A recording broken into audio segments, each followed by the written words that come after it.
Leaders பத்தி உங்களுக்கு ஒரு அறிமுகம் இருக்கணும் அப்படிங்கிறக்காக தான் நான் பேசுறேன். இது தவறா நினைச்சுக்காதீங்க. ஆனா எல்லோருமே இன்னைக்கு நம்ம ஒரு குடும்பமாக வீதி லீடர்ஸ்ல இணைஞ்சிருக்கோம்.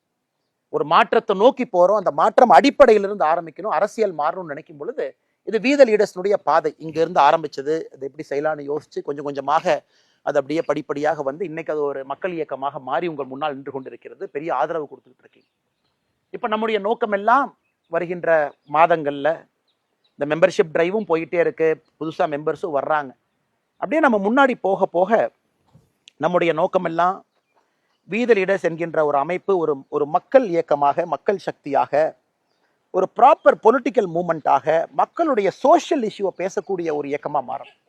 மக்களுடைய அன்றாட பிரச்சனைகளை பேசணும். இன்னைக்கு அரசியல் கட்சிகள், நான் யாரையும் குறை சொல்லலை, எத்தனை அரசியல் கட்சிகள் மக்களுடைய அன்றாட பிரச்சனைகளை இன்னைக்கு பேசுறாங்க. ஒரு நடுத்தர குடும்பத்தினுடைய வாழ்க்கை, விவசாயம் பார்த்தீங்கன்னா இன்னைக்கு நிலத்துல எங்கேயுமே விவசாயம் பண்ணக்கூடிய முடியாது. உணவுப் பொருட்கள்ல நச்சாயிட்டு இருக்கு. காத்து சுகாதாரம் இல்லாத ஒரு காத்து, ஆரோக்கியம் இல்லாத நிறைய வாழ்க்கைகள், அர்பன் கன்ஜெஷன், ரூரல் ஏரியாவிலிருந்து அடுத்த தலைமுறை பட்டதாரிகள் எல்லாம் வெளியே போயிட்டு இருக்காங்க. அப்ப நாம இதை பத்தி நம்ம எதுவுமே பேசுறது. இன்னும் 10 ஆண்டுகள் கழிச்சு இந்த இடம் எப்படி இருக்கும் சத்தியமா எனக்கு தெரியாது. ஊர் எப்படி இருக்கும் தெரியாது. கிராமம் எப்படி இருக்கும் தெரியாது. இளைஞர்கள் யாராவது வந்து நம்ம ஊர்ல விவசாயம் பண்ணுவாங்களா? கண்டிப்பா தெரியாது. இதெல்லாம் மாற்றணும். இந்த இஷ்யூஸ் எல்லாம் கையில் எடுக்கணும். ட்ரக்ஸ் ஒரு பெரிய பிரச்சனை, எல்லாத்தையும் பாதிக்குது. வேர்ல்டு ஃபுல்லா நமக்கு தெரியும். ஒரு ட்ரக்ஸை முடிவுக்கு கொண்டு வரணும்னா சப்ளை சைடு இருக்கு, டிமாண்ட் சைடு இருக்கு. சப்ளைனா ட்ரக்ஸ் விற்கிறவன், டிமாண்ட்ஸ்னா ட்ரக் வாங்குறவன். சப்ளை சைடில் எங்கேயுமே சாதனை நடந்ததை நம்ம பார்த்தது இல்லை. சப்ளை எவ்வளோ கண்ட்ரோல் பண்ணாலும் புதுசாக ஒரு சப்ளையர் வருவான். ஆனால் டிமாண்டை கண்ட்ரோல் பண்ணால் ஒரு மாணவனோ ஒரு மனிதனோ நான் ட்ரக்ஸ் எடுக்க மாட்டேன் டிமாண்ட் சைடில் கை வச்சிங்கன்னா ட்ரக்ஸ் ரிடக்ஷன் குறையும். இதான் வேர்ல்டு ஃபுல்லாக. அமெரிக்காவில் தான் நடந்திருக்கு, ஐரோப்பிய நாடுகளில் தான் நடந்திருக்கு.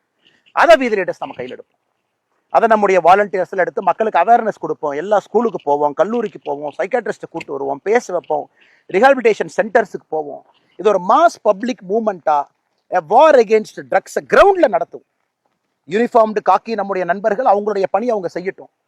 நம்முடைய நோக்கமெல்லாம் இந்த வார் அகேன்ஸ்ட் ட்ரக்ஸை கிரவுண்டில் வந்து நம்ம செய்யணும். அது ஒரு பெரிய ஒரு விஷயம்.